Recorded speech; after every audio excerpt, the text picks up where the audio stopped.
Joseph McDowell, Joe Mitchell, March 25, 1922 – March 26, 1993, was a local official and conservative activist who served as city manager of Newburgh, New York, from 1960 to 1963. During his controversial tenure there, a period known as the Battle of Newburgh, he introduced a wide-ranging reform plan aiming to scale back and regulate the provision of welfare in the city, though only a small part of his plan was implemented due to opposition from the state government and successive court injunctions against it. His efforts garnered him national fame, attracting the praise of conservative figures such as Barry Goldwater and the condemnation of moderates and liberals, and gave him a historical legacy as a pioneer of workfare policies.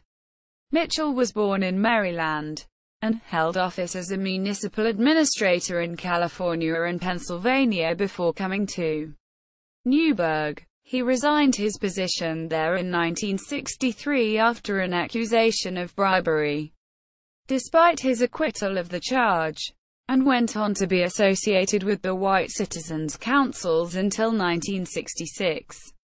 He returned to his vocation as a city manager and ultimately retired in Florida, where he died in 1993.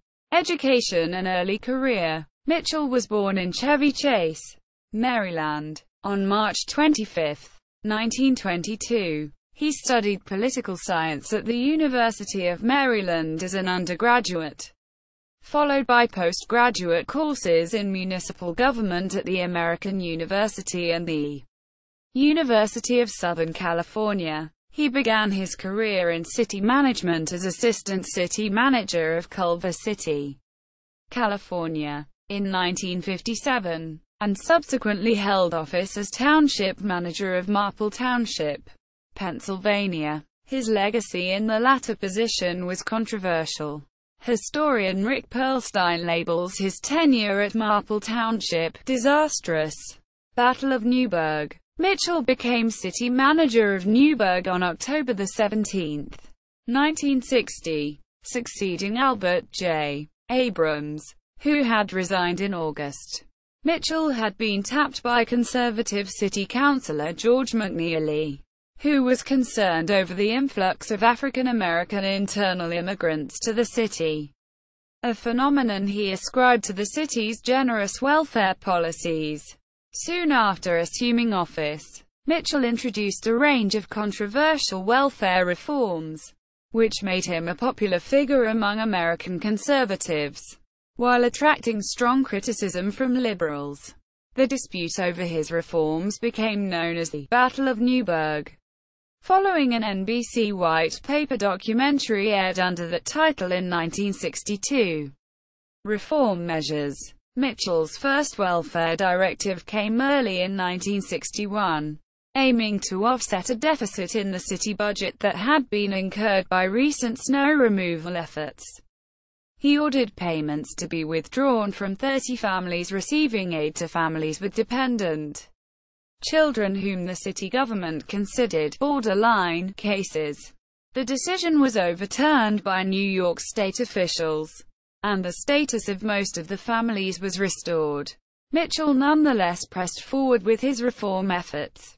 In April to May 1961 he conducted a muster of all the welfare recipients in the city, requiring them to report to the police station at City Hall to be interrogated over their status before they could collect their benefits.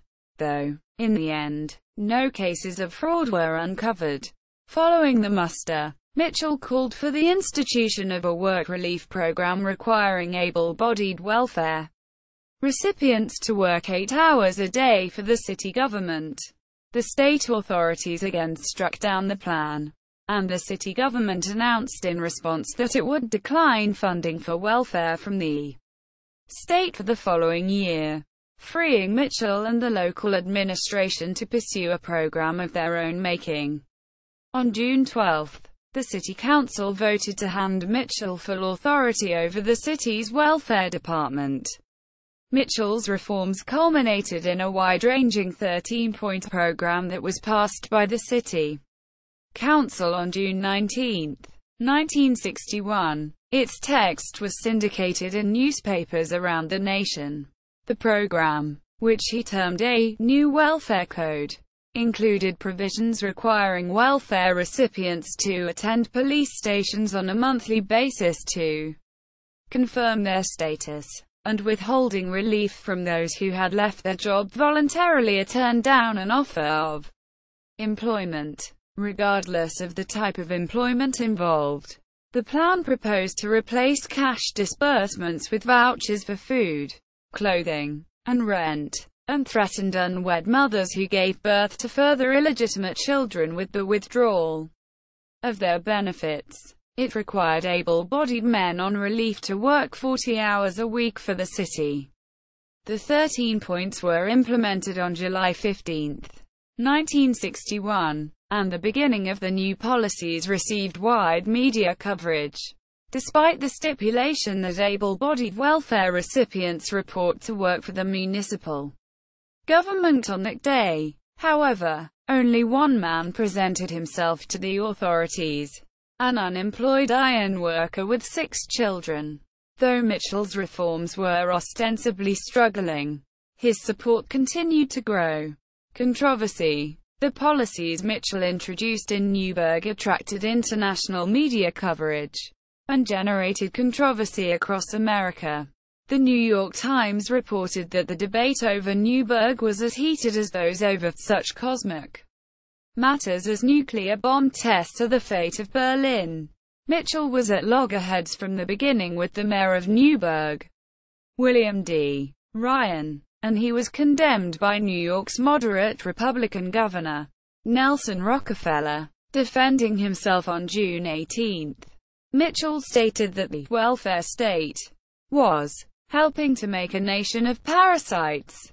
The mushy rabble of do-gooders and bleeding hearts in society and politics have marched under the Freudian flag toward the omnipotent state of Karl Marx.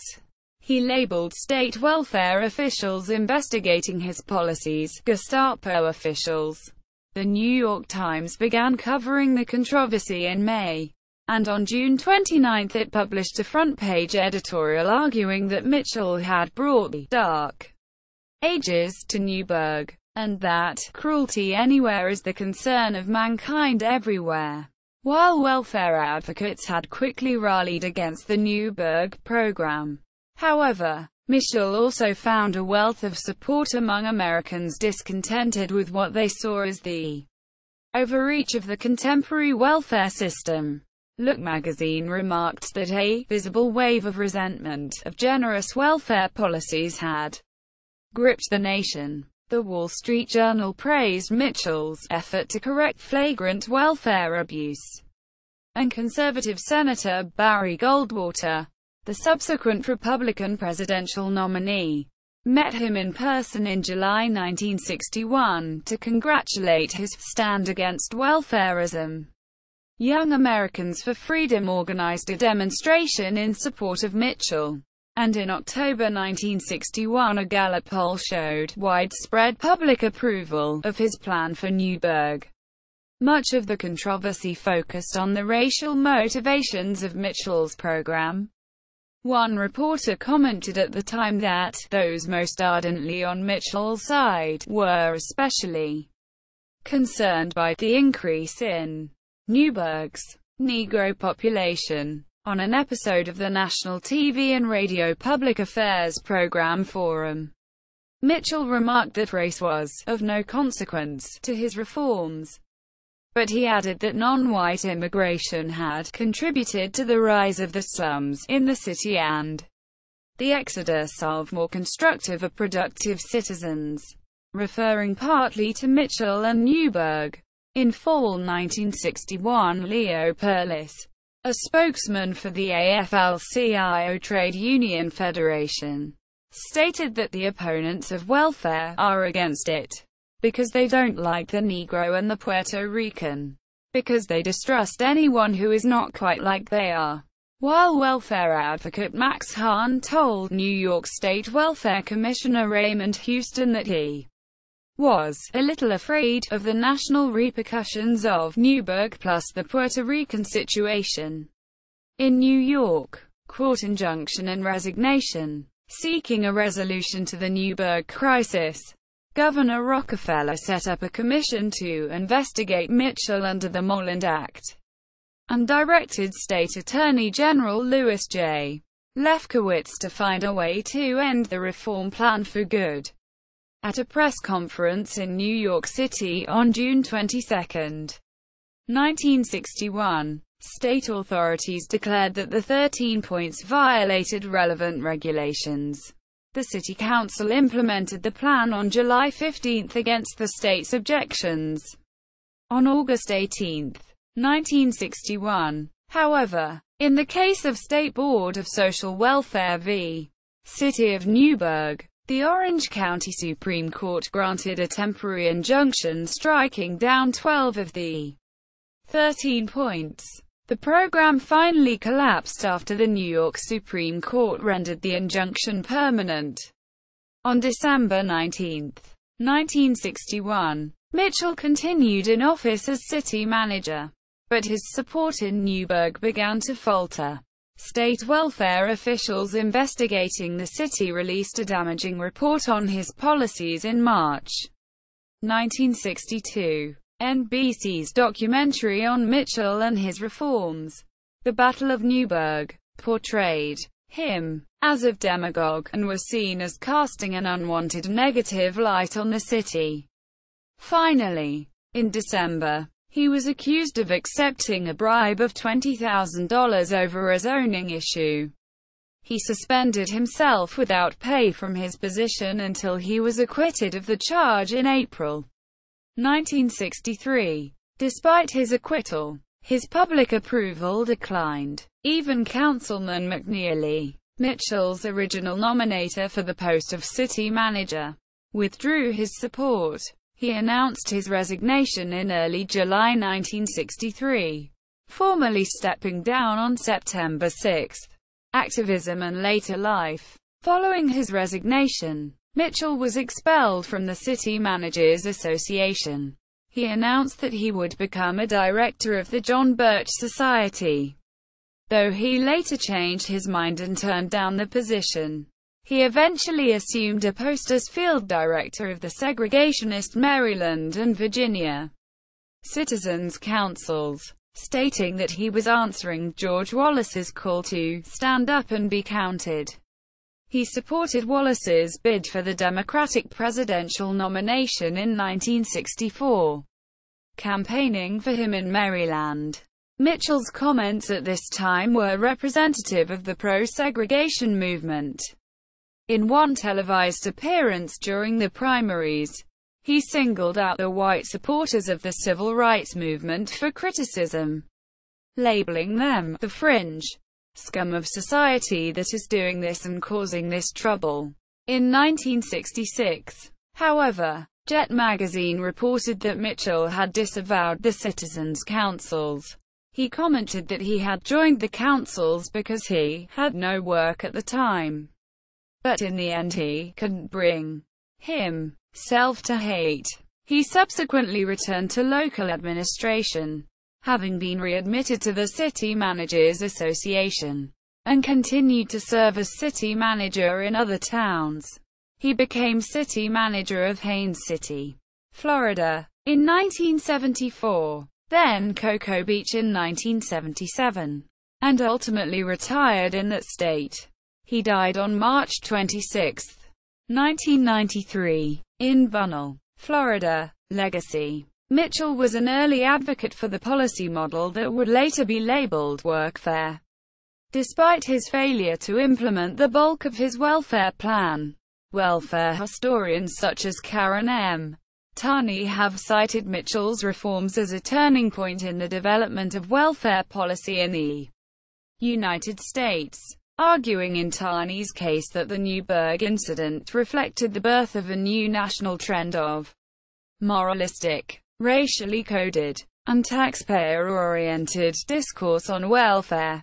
In 1977, local media saw President Jimmy Carter's welfare policies as echoing Mitchell's proposals in Newburgh. Vilified by many critics 16 years ago, Joseph Mitchell is now regarded by others as a man whose welfare ideas were ahead of their time.